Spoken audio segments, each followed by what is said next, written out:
and I'm joined here with Chief Patterson and Special Agent in Charge Davis. I'm so glad you all are here because it's really their partnership that brought us here today. This is the culmination of a 6-month investigation and really a lot of crime and a pattern of crime that has been happening for years before that. As a result of that 6-month investigation, my office has federally charged 5 different individuals whom were arrested this morning.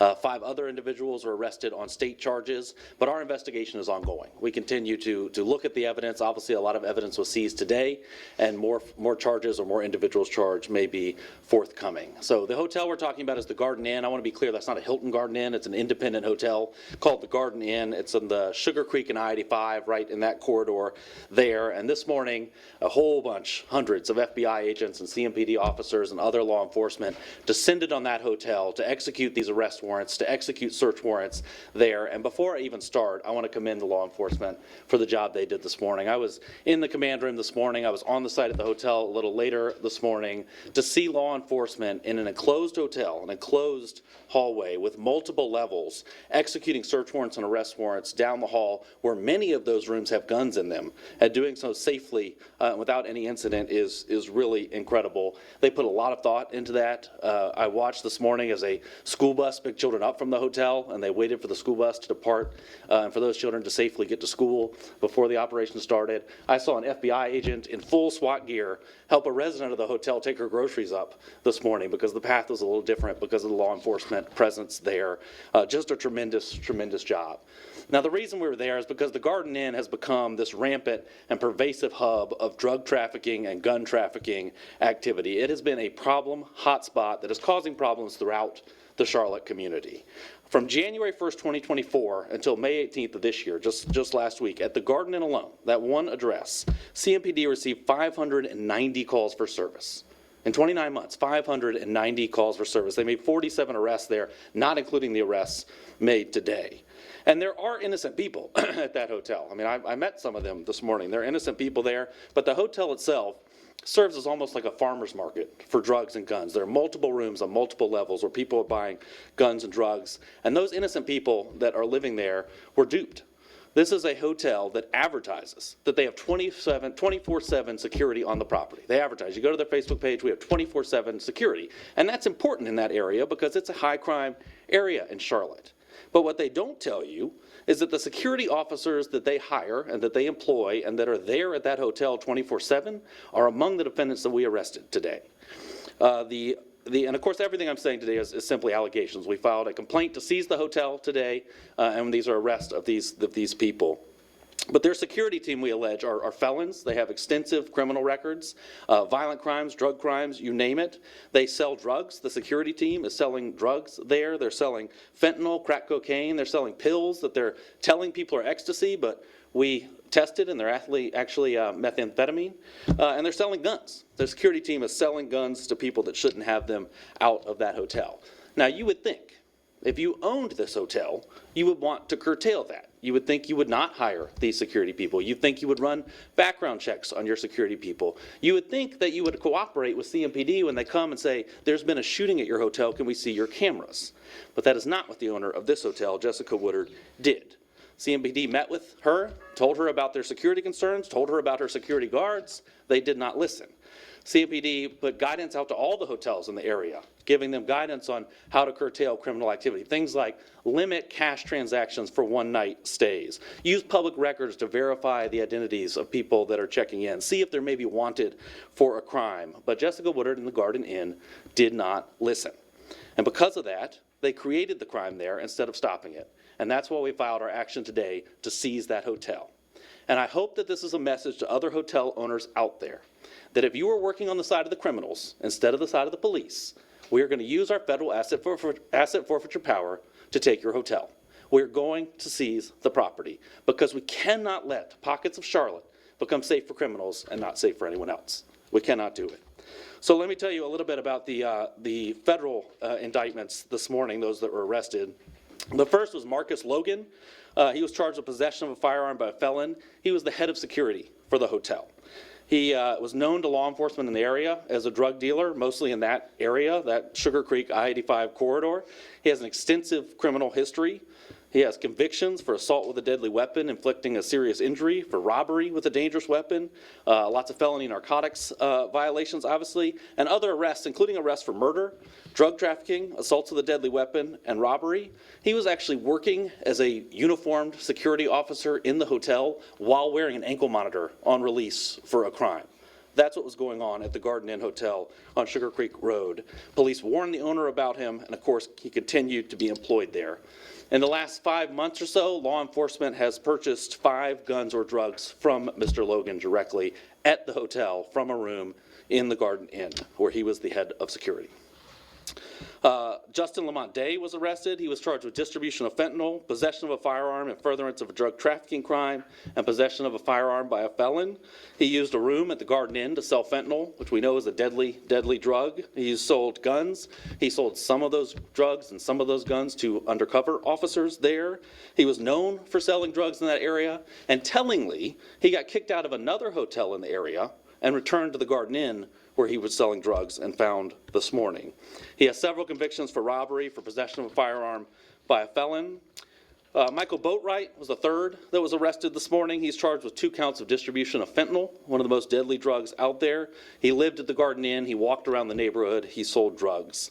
And then Naquan Smith was actually not arrested at the Garden Inn this morning. He was arrested at a second location, but he was the supplier of the drugs to the Garden Inn. To that farmer's market there, and was arrested at another location. There's another individual we have indicted but has not been arrested yet. We are looking for her and hope to arrest her soon. 5 others were arrested on state charges, and 11 guns were seized from the Garden Inn this morning. So this is a tremendously successful operation, but one that does not end now. This is an ongoing investigation. Law enforcement and us will be going through the evidence that was seized today, and if that evidence yields additional crimes or additional charges, we will not hesitate to bring them. Now, let me be clear. Today was about the Garden Inn, but this is not just about the Garden Inn. This is about more than one hotel. This is about that whole corridor of Sugar Creek and I-85 that we get a whole lot of complaints about. It's basically an open-air drug market, but this is not, it's 5 minutes up the road from here. This is a great location to get to a job, to get to education. It is a part of Charlotte that should be thriving. It is a part of Charlotte that is affordable, but it is a part of Charlotte that is not safe. And we're going to use every federal tool we have to make sure it is safe for those who are using it innocently to get to work and to get to education. And we will make sure that the places and the business there that serve as safe havens for criminals are seized if we have to do it, because we cannot let these places let criminals operate behind closed doors where it's incredibly hard for law enforcement to solve those crimes and to execute operations like this. This was a tremendous amount of resources today that went into this, and I hope it's a message to the other hotels and businesses in that area and other areas. So I want to send my sincere thanks to CMPD and FBI for just an absolute tremendous operation today, for making our community safer, and I will turn it over to Chief Patterson and Special Agent in Charge Davis. Thank you, Mr. Ferguson, and good afternoon, everyone. I want to thank Councilmember Dante Anderson for being here with us. She's a city council member. It's her district that we were working in today, and she has been a huge supporter of the work we are doing to make sure that we can make that area safe. So thank you so much for being here. My name is Estella Patterson, and one of the first things I did when I became the chief is to hold a press conference with our law enforcement partners. Because for me, in the infamous words of one of our detectives, teamwork always wins. And because of that, we are standing here today before you. It is because of this strong team that you see we are moving closer to making sure that Charlotte is a safe city. I am proud to stand alongside our partners, U.S. Attorney Russ Ferguson, and also FBI Special Agent in Charge Reed Davis. What you see today is an ultimate force multiplier. When local, state, and federal partners align our power, we not only disrupt criminal activity, we dismantle it.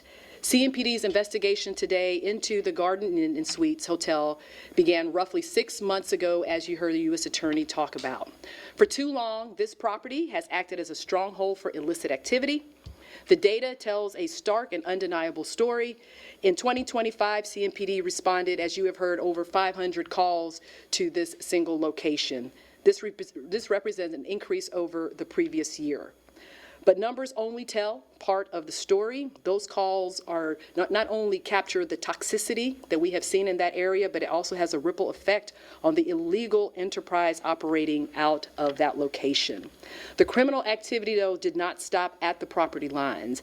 The hotel operated as a distribution hub. It was also a trafficking location for illegal firearms and narcotics, and it really supplied a lot of drugs to our city. It was an open-air drug market where dealers routinely rented homes or rooms and used the property as a safe haven to store, package, and distribute drugs. Worse yet, the security personnel, as you have heard, and some of the operators of that location were tasked with providing safety for that hotel, but yet they were engaging in illegal activity.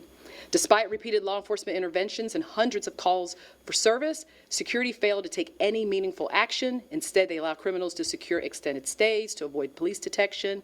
They failed to evict known offenders, and they refused to cooperate with us, and we saw a lot of blatant drug trafficking occur. This flagrant disregard for public safety is completely unacceptable. It threatened our entire region, and it demanded a definitive, overwhelming response. Justice is being served today through those arrests that we have had. You just heard from our U.S. Attorney about the arrests on the federal side. We also had 6 suspects on state charges. They include Octavius Elmore. He was arrested for possession of stolen firearm and firearm by felon. Also Damian Icard for PWISD marijuana and Schedule II drugs.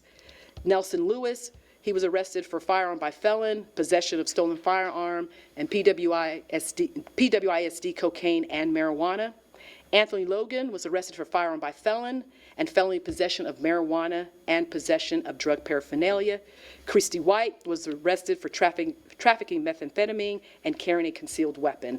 And Destiny Icard was arrested for simple possession of Schedule II drugs. That's a total of 10 arrests. We also seized 11 firearms and close to 1,700 grams of narcotics, some of which you'll see displayed on the screens behind us. This operation succeeded because of the fantastic investigative work of our CMPD officers and our detectives, as well, of course, of our federal partners. Our officers and detectives did not look for quick fixes. They did the hard, dangerous work that many do not want to do, but they were there. For 6 months, day in and day out, our teams utilized sophisticated tactics, which include surveillance, undercover operations, controlled drug buys, and rigorous intelligence gathering to build an airtight case. I want to specifically thank and recognize CMPD's Crime Gun Suppression Team. This team, as you may know, was established in 2021 to address organized and retaliatory gun-related crimes.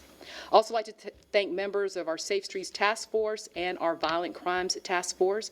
They really set a standard of excellence that should make every citizen in this city proud.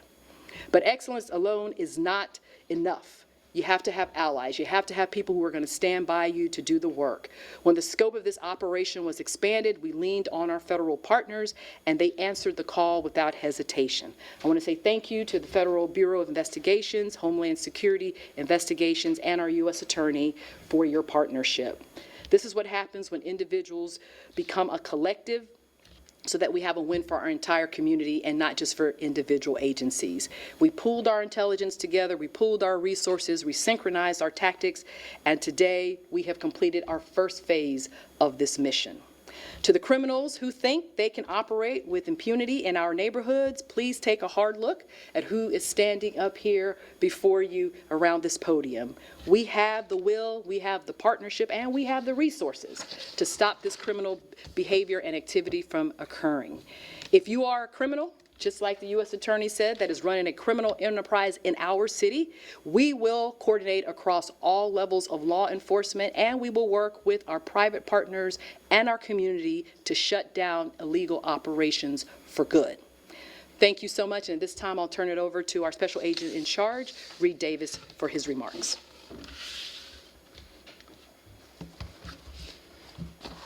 Thank you, Chief Patterson. I'm Reed Davis, the Special Agent in Charge for the FBI's office covering the state of North Carolina. The FBI greatly appreciates all of our partnerships, particularly with the Charlotte-Mecklenburg Police Department and the U.S. Attorney's Office. Without them, this operation obviously could not have happened. The arrest and search warrant operation took an enormous amount of coordination and planning to ensure that those charged with narcotics trafficking and were arrested today were done so without sacrificing the safety of our citizens or law enforcement personnel. The seizure of guns and fentanyl in this 6-month joint operation will likely save many lives across the city. And for that, we credit the incredible training and work of the FBI and Charlotte-Mecklenburg Police Department investigative and tactical teams who willingly put themselves in harm's way today for the safety of their community. This morning, Special Weapons and Tactics teams from the FBI Charlotte, FBI Columbia, FBI Atlanta, CMPD, and the FBI's hostage rescue team out of Quantico concurrently arrested multiple violent offenders without incident. This joint investigation revealed evidence that the Garden Inn served as a known market where those arrested operated with impunity to provide a one-stop shopping for fentanyl, crack cocaine, other illegal substances, prostitution, and guns within feet of a major Charlotte interstate. In reality, the Garden Inn is nothing like the name implies. Anyone there expecting a serene environment or peaceful surroundings instead would be subjected to dangerous fentanyl, shootings, hypodermic needles, and other violent crimes. No matter where you live, drug activity damages everyday life. It can create fear and instability where families just want to work, live, and raise their families. In response to the crimes at this location, law enforcement and prosecutors combined forces to press federal charges. And let there be no mistake, in the federal system, it is no revolving door, there's no early parole, and we will work diligently to make sure that each of these violent offenders are not released back into the communities that they preyed upon. Because protecting the American people and upholding the Constitution are fundamental to the FBI's mission, and the FBI is delivering on Director Patel's commitment to crush violent crime and defend the homeland. This case and the results serve as a testament to our commitment to do so. This investigation was conducted as part of the FBI's Safe Streets Task Force, a long-standing partnership that brings together federal, state, and local law enforcement agencies with one shared mission: reducing violent crime and protecting our communities. The Safe Streets Task Force allows the FBI and the Charlotte-Mecklenburg Police Department to work side by side, share intelligence in real time, and combine resources to target drug traffickers, gangs, and offenders driving violent crime in our communities. When law enforcement agencies work together, criminals can no longer hide behind jurisdictional lines. Today's operation is a direct result of the teamwork and the shared commitment that are keeping Charlotte area safe for our community. Thank you, and I'll turn it back over to U.S. Attorney Russ Ferguson. Well, thank you, Special Agent in Charge, and thank you, Chief Patterson, as well. We're happy to take any questions you all have. So, yes, ma'am. What happens for the people that were not involved with any of this? They're innocent.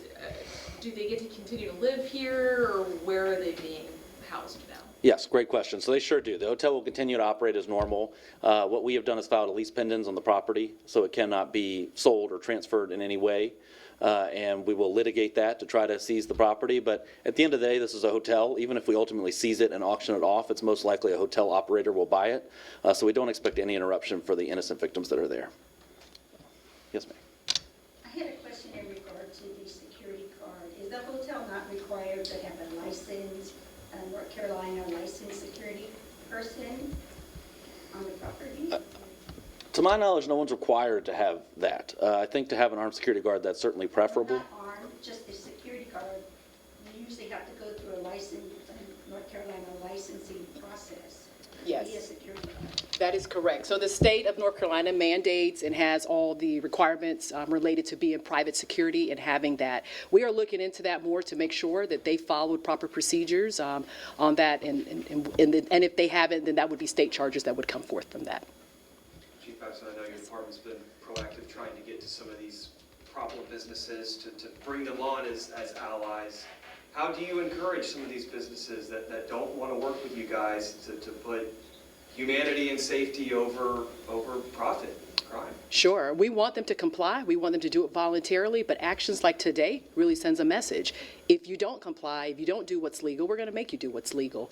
We're going to take every measure to do that. And I will share that in January, some of the business owners on that corridor had a meeting with me, and they spoke very candidly about the concerns, the issues, primarily that children were being dropped off from school and seeing all this criminal activity, and they said, you've got to do something about that. Also, too, Councilmember Anderson called me repeatedly to say, what efforts are we doing? And certainly our officers have been in that region, but it really takes the teamwork of everybody that you see up here, along with other law enforcement partners in our private security, as well as our community, to really make an impact. So the short answer is that you either do it voluntarily or we will make you do it involuntarily. Yes. It sounds like it's an ongoing problem in multiple businesses, mostly hotels.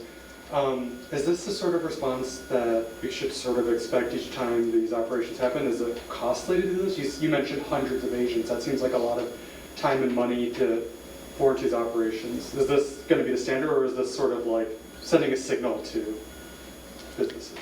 Yeah, great question. So are we going to seize every hotel where there's criminal activity? No. And we hope that this case does send a message. That's part of the purpose of this is deterrence. But we won't hesitate to do this again if another Garden Inn pops up to take the place of this one. This is what we're here to do, is to keep the community safe by whatever means necessary we have to do. Now, this was a big investigation, put 6 months of work into it. There's some work before that to get there. But this is what federal tools like asset forfeiture are to take hotels like this, where the owner is complicit, knows there's crime going on, doesn't do anything to stop the crime, and we won't hesitate to use that tool again in the future.